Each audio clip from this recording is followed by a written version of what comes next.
네, 이란 전쟁 상황이 다시 복잡해지고 있습니다. 우리로선 화물선 폭발과 화재 역시 큰 변수가 됐는데요. 오늘은 김현수 한국군사문제연구원 안보전략실장 그리고 석병훈 이화여자대학교 경제학과 교수 두 분과 함께 자세한 내용들 살펴보도록 하겠습니다. 두 분 어서 오십시오. 네, 안녕하세요.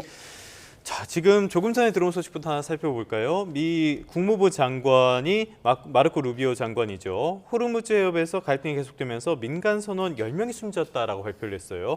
처음에 이 속보를 접했을 때는 지금 벌어진 일인가 하고 깜짝 놀랐는데 그건 아닌 것 같아요. 네, 이제 요 부분은 전체적으로 조금 그림을 이제 그려서 말씀을 드려야 이 부분이 이제 아마 이해하기가 쉬울 텐데요. 우선 루비오 국무부 장관이 어제 백악관 브리핑룸에서 브리핑을 했어요. 그 브리핑한 것이 핵심 내용이 일단 장대한 분노 작전 2월 28일 날 시작한 것은 이제 목표를 달성했기 때문에 그것은 끝났다. 그래서 백악관에서 이 전쟁이 끝났다라고 하는 것을 의회에 통보해 줬다라고 얘기를 했습니다.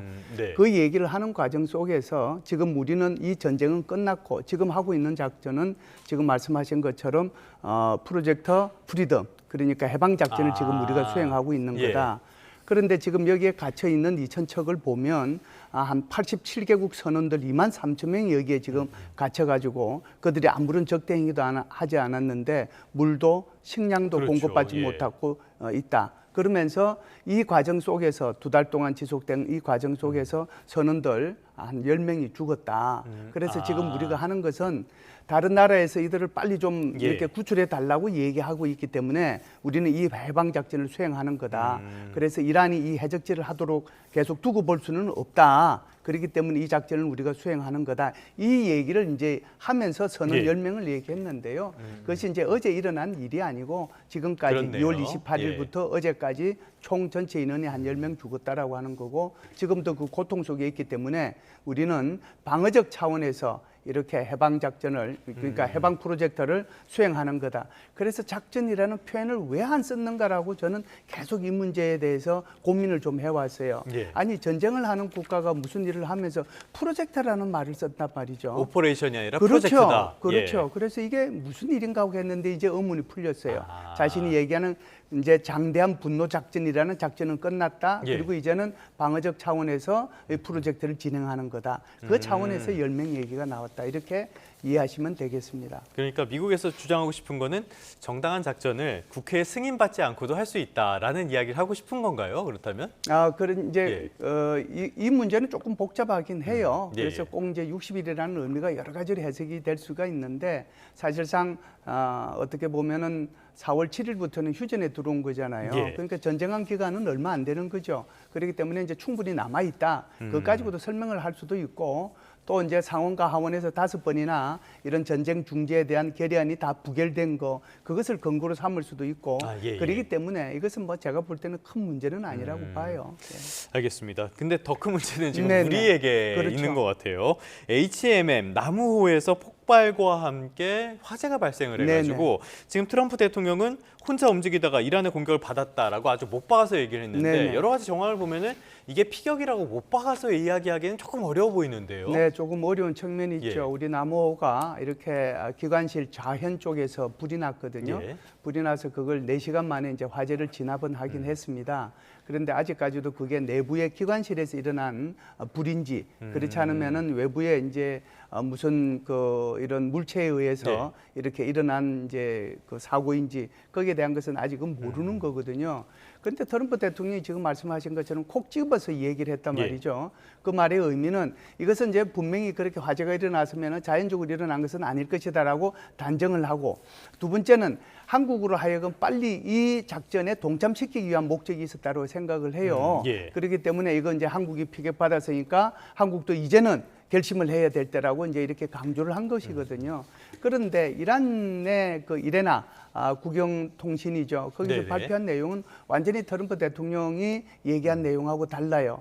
이게 무슨 얘기냐면 이란은 공개하지 않았다. 그리고 한국 정부는 이를 조사하기 위해서 면밀하게 조사팀을 구성을 해서 와서 조사를 한다고 그런다. 그런데 이제 미국이 트럼프 대통령이 이렇게 단정적인 발언을 했다. 이렇게 얘기를 하고 있거든요. 그래서 우리가 트럼프 대통령의 말을 100% 이렇게 인정할 필요도 없고 그렇다고 해서 우리가 이제 이란 국영방송에서 얘기한 것을 100% 인정할 필요는 그렇죠. 없어요. 예. 결국은 우리가 해양수산부가 중심이 돼서 어떤 이렇게 합동수사단 그걸 구성을 해서 거기에는 이제 여기 소방청도 들어가거든요. 가가지고 이렇게 조사를 좀 하면은 결과가 나오지 않겠는가. 그러면 그게 하루 이틀 걸리지는 않을 거예요. 그렇겠죠. 적어도 한 예. 일주일은 넘게 걸릴 테니까 조금은 지켜볼 필요가 있다 이렇게 봅니다. 알겠습니다. 다행히 인명피해는 없었고요. 그렇죠. 조사 결과를 봐야 되겠습니다. 네. 외신들이 잘 분석을 했는데 트럼프 대통령의 발언은 90% 이상은 과장 내지는 거짓말이라고 분석들을 하고 있으니까요. 다 믿기는 좀 어려울 것 같고요.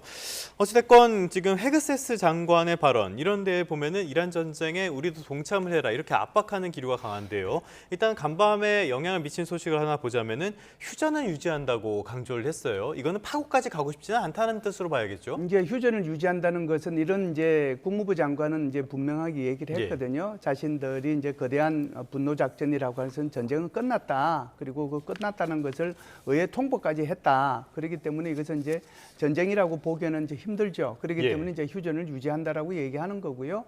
그러면서도 이제 헤그세스 국방부 장관은 동맹한테 계속해서 압박을 가하고 있는 거죠. 사실상 지난 수십 년 동안에 유럽과 아시아 국가들은 미국으로부터 보호와 혜택을 받았지 않았냐. 그러면은 이게 호르무즈 해협이라고 하는 것이 아시아 국가들하고 유럽 국가한테 더 중요하지 미국한테 더 중요하냐. 그러면 너희들도 이제는 적극적으로 참여해야 될 게 하는 게 아니냐. 얼마 전까지 우리 필요 없다고 했었잖아요. 그렇죠. 그렇죠. 그런데 이제 말이 하도 자주 바뀌어가지고. 그건 뭐 대통령이 자주 바뀌다 보니까 딴 분들도 좀 그런 것 같습니다. 네. 알겠습니다. 어찌됐든 간에 휴전을 유지한다라는 말이 시장에는 긍정적인 영향을 준 것 같아요. 뉴욕 증시가 상승을 했고요. 국제 유가 폭등을 했던 것들이 약간 안정세에 접어들었습니다. 예, 맞습니다. 그 앵커께서 지적하신 것처럼 미 국방장관이 휴전이 유지되고 있다는 것을 확인하니까 이것에 대해서 안도감을 느껴서 국제유가는 브렌트유 7월 인더분 브렌트유 기준으로 전장 대비 4% 가까이 하락을 했거든요. 그것뿐만 아니라 기업들의 호실적, 현재까지 실적 발표한 S&P 500 기업 중 약 85%가 시장의 전망을 상회하는 실적을 발표했거든요. 강하네요. 이런 국제유가 하락, 기업의 호실적이 겹쳐지면서 미국의 3대 지수가 다 상승을 했습니다. 그래서 다우존스, S&P 500, 나스닥 지수가 다 0.73%에서 1.03%까지 각각 상승하는 결과가 나왔습니다. 그런데 뭐 사실 그거 외에도 지금 뭐 알루미늄, 구리, 주석 같은 비철 금속 가격 역시 상승세가 계속 나오고 있는데요. 뭐 대표적으로 리튬 같은 경우 올해 40% 이상 상승을 했는데 구리 가격하고 리튬 가격이 이렇게 급등하고 있는 것은 지금 뭐 미국의 증시 상승도 이끌고 있고 우리 증시 상승도 이끌고 있는 것 중에 하나인 그 데이터 센터, AI 데이터 센터, 그다음에 고유가로 인한 전기 자동차에 대한 수요가 늘어나니까 이 연관 산업 수요가 급증을 해가지고 원자재 가격도 계속 상승을 하고 있다 이렇게 보시면 되겠습니다. 알겠습니다. 구리는 별명이 닥터 코퍼, 안 들어가는 곳이 없어가고 경기를 보여준다고 이야기를 하죠. 이런 것들도 시사점이 많은 것 같은데요. 국제유가는 그래도 여전히 높은 수준이고 오늘은 이 부분 한번 집중해 보려고 합니다. 미국의 국채 가격이 많이 하락을 했어요. 30년물 미국 국채 수익률이 5%를 넘어섰는데요. 트럼프의 개인 자산 비중 가운데 채권이 60%라고 하는데 굉장히 예민하게 볼 것 같습니다. 어찌됐건 이렇게 국채 금리가 낮아지고 국채 금리가 높아지고 채권 가격이 낮아지는 이 상황은 왜 벌어지고 있는 겁니까 지금? 예, 지금 국채 금리가 3년물뿐만 아니라 30년물이 다 상승을 하고 있는데 가장 큰 이유는 이제 중동 전쟁이 계속 장기화되면서 에너지 가격이 상승을 하니까 이것이 이제 물가 상승을 유발하지 않습니까? 물가 상승을 하니까 중앙은행이 기준금리를 인상 기조로 전환할 것이다라는 전망이 확산되면서 이제 국채 금리가 상승하고 있다 이렇게 보시면 되겠습니다. 근데 여기서 특히 주목할 만한 것이 30년물 미국의 30년물 국채 금리가 5%를 돌파했다는 것인데요. 뭐 일부 투자은행에서는 이게 파멸의 문이다라고 얘기를 하는 것처럼 심리적 저항선으로 인식이 되는데 30년물 국채 금리가 5%에 돌입을 했다는 것은 사실 채권보다 위험 자산인 주식이라든지 가상자산 이런 데에서 투자해서 우리가 기대할 수 있는 수익률이 5%가 넘어가지 않으면 사람들이 거기에 투자를 안 하고 차라리 채권을 살 가능성이 크다라는 것을 시사하거든요. 그래서 위험 자산 가격이 하락할 가능성도 있고요. 그다음에 30년물 미 국채 금리 같은 경우는 미국의 주택담보대출의 그 지표 금리가 되고, 그다음에 많은 회사들이 회사채를 발행할 때도 지표 금리가 되기 때문에 네. 이렇게 30년물 국채 금리가 상승하고 있다는 것은 이제 주택담보대출 금리 상승으로 소비 침체를 유발할 수 있고, 예. 기업들도 이제 뭔가 유동성 위기, 이 도산 위기에 직면할 수도 있다라는 것을 시사하다 보니까 상당히 주의 깊게 보고 있는 상황입니다. 자, 트럼프의 재산이 줄어드는 거기서 끝나는 게 아니었네요. 여러 가지 여파들이 있는 것 같은데 실제로 이렇게 채권 금리가 오를 때 트럼프는 항상 뒤로 물러섰다는 걸 보면은 연관이 있는 건 분명해 보입니다. 그런데 이렇게 국채 금리가 오르는 게 우리 경제에는 어떤 영향을 미치게 됩니까? 미국의 예. 국채 금리인데요. 예, 사실 미국의 국채 금리가 한국의 국고채 금리하고 동조화되는 경향이 있습니다. 예, 그래서 예. 미국의 국채 금리가 상승하면 한국의 국채 금리도 따라서 올라갈 수밖에 없고요. 그러면 국채 금리를 지표 금리로 그거보다 더 높게 설정이 되는 금융채 금리 역시 상승을 하고요. 예. 이것은 우리의 주택담보대출의 지표 금리가 되기 때문에 국내에도 주담대 금리 상승할 수밖에 없고, 회사들이 발행하는 회사채 금리도 상승을 해서 소비와 투자 침체를 유발할 가능성이 큽니다. 그리고 이렇게 국채 금리, 단기 국채 금리 상승하듯이 한국은행 역시 이제 통화 정책을 갖다가 완화적인 기조에서 긴축적인 기조로 조기에 전환할 가능성이 크다. 그래서 최근에 예. 한국은행 부총재도 기준금리 인상을 고려해야 될 시점이다라는 놀랐습니다. 식으로 예. 발언하지 않았습니까? 예. 그래서 이런 부분이 우리나라도 이제 시장금리도 올라가고 기준금리도 올라갈 가능성이 크다, 이렇게 보여집니다. 알겠습니다. 미국에서 있는 일이지만 아무래도 우리도 영향을 피해갈 수는 없으니까요. 여러모로 고심이 되는 시점인데, 그렇다면 미국의 입장만 중요한 게 아니라 이란의 입장도 굉장히 중요하잖아요. 지금 이란에 보니까 호르무즈를 통과하는 선박에는 새 해상 규제를 공식적으로 도입하겠다, 이런 발표를 했어요. 이거는 미국의 소위 말하는 프로젝트 프리덤에 대한 어떤 대응 성격이라고 봐야 되는 겁니까? 네, 뭐 아무래도 이제 그렇다라고 봐야죠. 예. 점점 이것을 제도화 시켜 나간다라고 봐야죠. 그래서 예. 이제 자기네들의 그 국회에서 이 법안까지 통과시켰지 않습니까? 예. 법안 통과시키고 그 이제 세부 사항을 우리로 얘기하면은 뭐 이제 훈령 정도 되겠죠. 이제 법령에서 예. 더 훈령으로 만들어 가지고 더 구체화시켜 나가는 거거든요. 더 구체화시켜 나가서 이렇게 이제 발표를 한 건데, 이게 이제 계속 이제 미국과 어떻게 보면은 각도를 각을 더 세우는 그런 법안을 계속해서 그런 제도를 계속해서 만들어낸다, 이렇게 봐야 되겠죠. 알겠습니다. 굉장히 이란도 강경하게 아직은 나서는 것 같은데요. 이 과정에서 아랍에미리트를 공격했다. 네. 아랍에미리트 쪽에서는 그래서 우리 방공망을 가동했다라고 얘기를 하고요. 이란 쪽에서는 우리는 그러지 않았다라고 얘기를 하거든요. 어떤 상황이라고 봐야 되는 겁니까? 이게 지금 어느 쪽으로 공격을 했냐면은 푸자이라 항을 이제 공격을 했는데요. 우리가 지금 이제 사우디아라비아 같은 경우에는 주바일에서 호르무즈 쪽에 있는 그쪽에서 생산한 것을 이제 이렇게 수출을 해야 되는데 못하니까 그것을 이제 지상을 통해 가지고 수송관을 통해 가지고 홍해 쪽으로 빠지잖아요. 그것을 우리는 이제 얌보항이라고 그러는데 그게 한 1,200km 정도 되거든요. 그런데 여기 아랍에미리트도 똑같아요. 그러니까 아부다비 쪽에서 이렇게 석유가 생산되면 그쪽으로도 이제 수출을 하지만 거기도 한 400km 이렇게 쭉 밑으로 내려오면 오만항이 있거든요.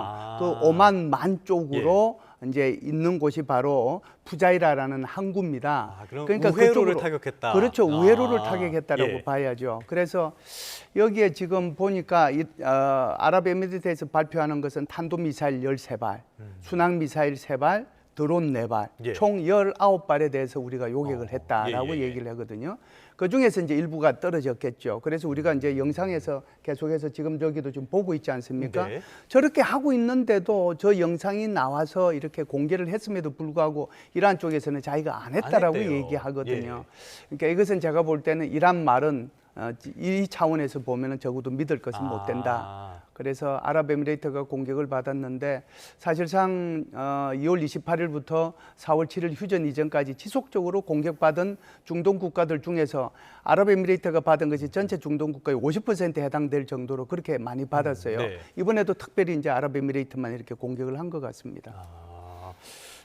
실장님 말씀을 들어보면은 참 양쪽 말에 다 고지고대로 믿기가 어려워서 저희가 정보 파악이 더 어려운 측면이 있는 것 같은데요. 자, 지금 프로젝트 프리덤이 가동이 된 상태인데 이게 가동이 되면서 말씀하신 것처럼 이란의 공격이라든지 휴전이 위태로워지고 이란과 미국의 대치가 더 강도가 높아진 대치 국면이 만들어졌다, 이런 분석도 나오거든요. 지금 실장님께서는 지금 현재 상황을, 호르무즈 해협의 현재 상황을 어떻게 보고 계십니까? 지금 상황이 이제 좀 애매한 상황이다라고 봐야 되는데요. 사실은 이제 좀 전에 미 국무부 장관이 얘기했다시피 이제 전쟁은 끝났고 이제는 방어적 차원에서 프로젝트를 진행하는 거다라고 얘기하는 거잖아요. 그러니까 어떻게 보면 트럼프 대통령이 승부수를 띄웠다라고 봅니다. 그러니까 정치적인 차원에서 보면은 이제는 이렇게 무력이 오고 가고 하는 게 아니다. 오히려 그 안에 갇혀 있는 인질들을 구출하는 거다. 그러니까 프레임을 완전히 무력 사용해서 인질 구출이라는 인도적인 차원으로 전환했다는 그런 차원의 의미가 있는 거거든요. 두 번째는 경제적으로 보면 이렇게 해가지고 이제 그 안에 들어있는 유조선들이 많이 빠져나오면은 전체적으로 이제 유가가 좀 떨어질 거 아닙니까? 그런 승부수가 있고요. 세 번째는 이제 군사적인 차원에서 이란이 아무리 자기네들이 강조해서 무슨 뭐 자기네들이 통제하고 있다고 그래도 역봉쇄를 하고 있는 내가 이게 호르무즈 해협을 통제하고 있다라고 하는 것을 보여주는 거거든요. 주도권은 나한테 있다. 그렇죠. 그래서 이렇게 세 가지 차원에서 승부수를 띄웠는데 이 승부수를 통해서 사실상 미국 선적 두 척은 빠져나왔잖아요. 네. 그리고 이제 지금 아랍에미레이트에서는 공격을 받았고, 그리고 이제 다른 상선들 몇 척은 이제 화재가 발생을 했고 이런 상황이거든요. 이런 상황에서 이 작전이 계속해서 진행이 될 거냐 안 할 거냐 이게 이제 문제가 된단 말이죠. 네. 죄송합니다. 작전이 아니고 프로젝트가요. 그러면은 미국 입장에서는 이 프로젝트를 계속 진행하고 싶을 거예요. 중요한 것은 그 배들입니다. 그 이제 상선들이 아니 이게 이제 계속 화재가 나고 이런 상황이 생기는데 무섭죠. 내가 지금 빠져나가도 되는가? 거기에 대한 이제 두려움이 있는 거거든요. 그렇기 때문에 이제 우리 한국의 그런 지금 나무호 말고 거기에 있는 일부 벨들을 어디로 옮겼습니까? 전부 다 카타르 쪽으로 더 깊숙하게 들어가서 안전을 유지하도록 한 거거든요. 그러면 한국만 그러겠느냐? 다른 나라들도 그러지 않겠어요? 그렇다라고 하면은 지금 트럼프 대통령이 야심차게 추진하고자 하는 프로젝트 프로딤이라고 하는 것이 제대로 성공할 수 있겠는가 하는 의문이 하나 생기고요. 만일 이것을 그대로 계속해서 강행할 경우에 이란이 가만히 있겠느냐? 이란이 사실상 그 배들에 대해서 공격을 하기 시작하면 이것은 또 다른 전쟁으로 갈 수가 있거든요. 아마 이 부분을 좀 유심히 봐야 될 것 같다 이렇게 봅니다. 알겠습니다. 출구 전략이라고 생각한 것 같은데 승부수 출구 전략 잘 될지는 아직은 미지수인 부분들이 많은 것 같습니다. 조금 전에 국제유가 말씀을 해주셨는데 지금 미국 내 휘발유 값이 갤런당 4.483달러까지 올라갔거든요. 그래서 미국 내 여론도 굉장히 안 좋아지는 것 같은데 여기에 또 하나 기름을 붓는 게 곡물 가격 아닌가 싶습니다. 국제 곡물 가격 굉장히 가파르게 다시 오르고 있다 그러는데 이란 전쟁이 난 거랑 곡물 가격이랑 이게 어떻게 연결이 되는 겁니까? 예, 사실 국제 곡물 가격이 급등하고 있는 것은 이제 비료에 들어가는 핵심 원료들이 있죠. 그래서 요소나 암모니아 같은 것들이 LNG를 생산하면서 나오는 부산물이 되겠습니다. 이것도 원유랑 연관이 되네요. 그래서 호르무즈 해협이 봉쇄가 되고 LNG 생산이 차질을 빚으니까 당연히 호르무즈 해협을 통해서 수출이 되던 비료의 핵심 원료들도 이제 수출길이 막혀버렸습니다. 그래서 원래는 이 비료의 3분의 1, 전 세계 비료의 3분의 1, 원료 3분의 1이 호르무즈 해협을 통해서 수출이 됐었는데 이것이 막히다 보니까 비료 가격이 뭐 올해만 40% 가까이 급등을 하고 이것이 당연히 곡물 가격 상승을 유발하고 있다. 이렇게 보시면 되겠습니다.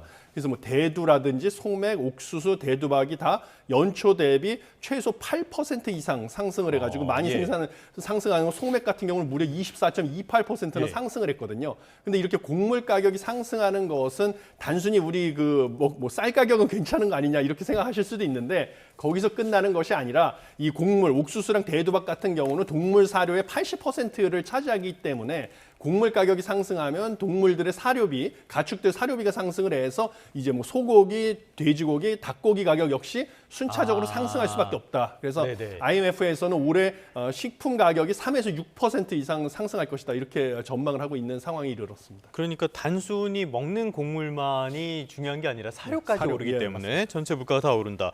그러다 보니까 이제 경제 충격을 우려하는 목소리도 계속 커지고 있어요. 미국 내 경제 지표는 아직 탄탄하게 나오는데 다른 나라는 이미 많이 타격을 받고 있지 않습니까? IMF라든지 아시아개발은행이라든지 여러 경고음들이 나오고 있는데 어떤 이야기들 나옵니까? 예, 지금 IMF의 총재가 발언한 거에 따르면요. 지금 세계 경제가 IMF에서 전망하는 부정적 시나리오로 가고 있다라고 보고 있고요. 그러면 GDP 성장률이 기본 시나리오 3.1%에서 2.5%로 낮아지고 물가 상승률은 무려 5.4%까지 올라갈 것이다 라고 얘기를 하면서 이런 상황이 되면 미국하고 중국을 제외한 나머지 나라들은 경기 침체로 갈 수밖에 없다라고 전망을 하고 있습니다. 그다음에 우리나라 같은 경우는 이제 아시아개발은행에서 수석 이코노미스트의 전망에 따르면 올해 경제 성장률은 0.9%포인트 하락하고 내년에는 0.5%포인트 하락할 가능성이 크다라고 보면서 이게 가장 큰 이유는 아무래도 중동 전쟁으로 인해서 국제 유가가 상승을 하니까 이것이 중동에서 생산하는 두바이유 의존도가 높은 한국 경제에 특히 타격을 주고 있다라고 보고 있습니다. 그래서 반도체 수출 증가로 일부 이 경기 침체 우려가 상쇄될 수는 있지만 여전히 한국의 경제 성장률은 아시아개발은행에서 전망한 1.9%보다 낮아질 가능성이 크다라고 전망을 해서 상당히 좀 우리나라도 경기 침체의 가능성이 크다라고 보고 있는 것으로 나타났습니다. 자, 반도체. 그런데 지금 반도체는 워낙 잘 팔리고 있잖아요. 그런데 반도체가 잘 팔린다고 해서 국가 경제 전체가 다 좋은 것은 아니다. 이렇게 보시는 분들이 많은 것 같아요. 이거는 이유가 뭡니까? 예, 사실 무슨 지금 코스피 같은 경우는 반도체주 SK하이닉스하고 삼성전자가 시가총액이 코스피 전체에서 차지하는 비중이 3분의 1을 넘어가니까 반도체 기업이 좀 호조를 보일수록 코스피 자체는 올라가고 있습니다. 그런데 그 외에 우리가 원유를 사용하는 여러 제조업들 같은 경우는 생산 비용이 상승을 해가지고 수출에 어려움을 겪고 있어가지고 그 다른 제조업에 있는 고용이라든지 이런 것들이 영향을 받으면 한국 경제 자체는 이제 반도체 기업을 제외한 나머지 부분은 안 좋을 수밖에 없다 이렇게 보고 있는 상황입니다. 알겠습니다. 여러모로 우려가 커지는데 이 지점에서 미국의 경제는 여전히 탄탄하다는 게 조금 화나는 지점이기도 하고요. 여러 가지 측면들이 있는데요. 이번에 시선을 조금 더 넓혀보도록 할까요? 아라그치 이란의 외무장관, 오늘 중국 초청으로 베이징을 방문한다고 해요. 이것도 많은 분들이 관심을 갖는 소식인 것 같은데 어떤 함의가 있을까요? 이제 한 20일 전에 아라그치 외무장관하고 왕이 외무장관하고 전화 통했어요. 그래서 20일 만에 이제 지금 중국을 방문하는 거거든요. 사실상 중국과 이란 사이의 경제적인 측면만 얘기를 하면 굉장히 이제 두 국가 간의 관계는 굉장히 이제 끈끈하죠. 특히 이제 이란의 석유 수출의 80에서 90%를 중국이 수입해 가거든요. 그러면은 중국이 수입해 가는 것이 이게 어느 정도 비중이냐면은 중국 전체로 보면은 이제 100을 다른 나라에서 수입해 온다면은 그중에 14%에 해당이 되는 거니까 이게 결코 만만한 숫자가 아닙니다. 서로가 서로에게 굉장히 중요한 나라네요. 굉장히 중요하죠. 이제 그런 차원에서 보면은 이제 이런 문제도 같이 이제 논의를 할 텐데 중요한 것은 중국의 입장이었잖아요. 중국의 입장은 좀 이중적인 태도를 보여왔습니다. 하나는 이란의 주권도 중요하다라고 얘기하고 또 이란의 권익 이것도 인정한다 이렇게 얘기하면서 한편으로는 자유항행이라고 하는 것은 이것은 국제법에 해당이 되는 거니까 이것도 중요하다. 이게 이중적 태도잖아요. 쭉 이런 태도를 유지해 왔거든요. 그렇기 때문에 이제 여기에 대해서 아마 이렇게 만나게 되면 아마 이 문제에 대해서 좀 얘기를 하지 않겠는가. 그래서 중국 입장에서 보면은 아무래도 이제 이 원유가 필요하니까 원유가 나오려고 하면은 제재를 뚫고 나와야 되는 거잖아요. 미국이 역봉쇄하고 있으니까 못 나오거든요. 그러니까 사실상 한국 국민만큼이나 중국의 인민들도 지금 굉장히 고통을 겪고 있는 건 사실이에요. 그렇기 때문에 그런 문제에 대해서 집중적으로 논의를 하면서 아마 이게 좀 개방 쪽으로 얘기는 하지 않겠는가라고 봅니다. 알겠습니다. 여러 가지 측면에서 중국 역시도 신경이 쓰일 수밖에 없는 그런 상황인 것 같은데 여기에 세계가 조금 더 관심을 갖는 이유를 보자면은 미국과 중국의 정상회담 전에 이란을 먼저 초청했기 때문이 아닐까 싶어요. 지금 미국과 중국의 정상회담 이것도 제대로 안 될 가능성이 있다라는 시선도 있는데 실장님 어떻게 보십니까? 글쎄요. 이제 미중 정상회담은 그 자체로 만나는 것 자체로 저는 의미가 있다라고 봅니다. 이번에도 다시 연기하거나 그러면은 아마 미중 정상회담이 올해 내로 없었을 수도 있거든요. 그런데 왜 이제 이런 말씀을 드리냐 하면은 서로 만나면 상대방이 무슨 생각을 갖고 있는지는 알잖아요. 그러면 그 자체가 굉장히 의미가 있는 일단 거예요. 말은 섞게 되니까요. 그렇죠. 그러니까 결과는 그것이 성공으로 끝나든 실패로 끝나든 상대방의 의도를 알았다는 것만 해도 그 자체는 성과는 있는 거예요. 근데 이제 잘 될 것이냐 안 될 것이냐 하는 것은 차이가 있을 수 있죠. 그래서 제가 볼 때는 이제 논의해야 될 게 이란 문제만 있는 것이 아니고 우크라이나 문제도 있고 대만 문제도 있고 한반도 문제도 있고요. 또 미국과 중국 사이에는 지금 이제 여러 가지 이제 경제 문제가 또 놓여 있지 않습니까? 그러니까 그런 문제가 다 아울러서 얘기하기 때문에 아울러서 얘기할 것이기 때문에 일부는 뭐 괜찮은 그런 성과를 낼 거고 일본은 이제 의미 없는 성과가 뭐 있게 될 거고 이렇게 생각을 합니다. 그래서 미중 정상회담 자체가 열리는 것 자체는 좋은 거고 이번에 아라그치를 초청을 해서 이렇게 간 것은 결국은 이제 미국이 중국 보고 계속해서 압박을 가고 있는 거잖아요. 네.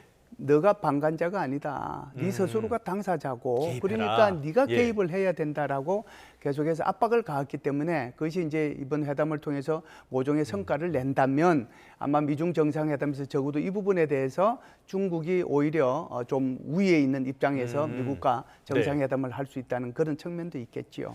알겠습니다. 일각에서는 열리지 않는 거 아니냐 이런 우려도 하고 있는데 일단은 어느 정도 성과는 있는 자리가 됐으면 좋겠습니다. 조금 전에 석 교수님께서 반도체 기업 중심으로 코스피가 오르고 있다 이런 말씀을 해주셨는데요. 또 반대적인 측면도 있는 것 같아요. 지금 한국형 공포지수라고 하는 변동성 지수가 급등을 하고 있고요. 여기에 더해서 지금 유가증권 시장, 코스피 시장의 공매도 잔고가 역대 최대치를 기록을 했다고 합니다. 반대쪽으로는 불안감도 있나 봐요. 예, 그렇습니다. 사실 지금 공매도라는 것은 주식을 빌려와서 그것을 판다고 한 다음에 나중에 이제 주식의 가격이 떨어졌을 때 싼 값에 주식을 구매해서 도로 되갚는 이런 투자 기법인데 통상적으로 공매도 잔고가 늘어난다는 것은 주가가 하락할 것이라고 전망하는 투자자들이 많아진다라는 것을 시사합니다. 그런데 지난달 27일부터 공매도 잔고가 20조 원을 돌파해서 이게 사상 최고치거든요. 그래서 3거래일 연속으로 20조 원을 넘어서는 상황에 처해 있습니다. 그런 것은 코스피가 하락할 가능성이 크다고 보는 투자자들이 점점 높아지고 있는 거라고 보시면 되겠고요. 네. 그 이유는 코스피가 최근에 단기간에 너무나 빠르게 올라가지고 어마어마하게 올랐죠. 7천선을 눈앞에 두고 있는 상황이다 보니까 당연히 하락을 할 것이다라는 전망도 많아지는데 이것이 어느 지표로 나타나냐면 앵커께서 지적하신 코스피 200 변동성 지수에 반영이 되고 있다라고 보시면 되겠습니다. 그래서 이 변동성 지수라는 것은 옵션 가격에 반영된 미래 시장의 변동성을 측정하는 지표인데 사실 지금으로 봤을 때는 너무나 코스피가 급등을 했기 때문에 하락할 가능성이 크다는 우려 때문에 변동성 지수가 상당히 급등하고 있다 이렇게 보고 있습니다. 알겠습니다. 약간 한숨을 돌리고 갈 타이밍이 되기도 했으니까요. 끝으로 다시 처음으로 돌아가서 실장님께 이거 여쭤보도록 하겠습니다. 지금 미국 쪽에서는 계속 호르무즈 해협에 우리도 동참을 해라 이런 식으로 압박을 하고 있단 말이죠. 근데 우리로서는 이걸 계기로 해서 막상 들어가기도 부담스러운 게 사실입니다. 어떻게 대응하는 게 좋을까요? 예, 지금 이제 한국이 고려하고 있는 것은 정부에서 지금 여러 가지 고민들을 많이 하고 있잖아요. 우선 이렇게 이제 가게 되면 이것이 국제법적으로 문제가 없는지 그리고 이제 해산 수송로는 우리한테 중요한 거니까 그 중요도를 이제 또 고민을 해야 되는 거고 세 번째는 우리 국내법이 또 문제가 있는 거잖아요. 국내법적인 절차에 문제가 있는지 없는지 그리고 주변국들이 어떻게 하고 있는지 이렇게 봐야 된단 말이죠. 그런데 이런 것들 이제 어느 특정 하나의 변수가 모든 것을 결정하는 건 아니라고 봐요. 그래서 이런 다양한 변수들을 종합적으로 검토해서 우리가 신중하게 대응하는 것이 낫지 않느냐 이렇게 봅니다. 그렇기 때문에 이번에 화재 사고가 난 것도 이렇게 조금 우리가 시간을 벌 수 있는 거거든요. 그래서 조금 천천히 서두르는 것이 좋겠다 이렇게 생각합니다. 알겠습니다. 지금 뭐 다른 나라도 호르무즈 해협에 이렇게 파병을 하거나 이런 나라는 없죠? 없죠. 알겠습니다. 네. 여러 가지로 우리도 신중하게 접근할 필요가 있겠습니다. 지금까지 김열수 한국군사문제연구원 안보전략실장, 석병훈 이화여자대학교 경제학과 교수 두 분과 함께했습니다. 오늘 말씀 고맙습니다.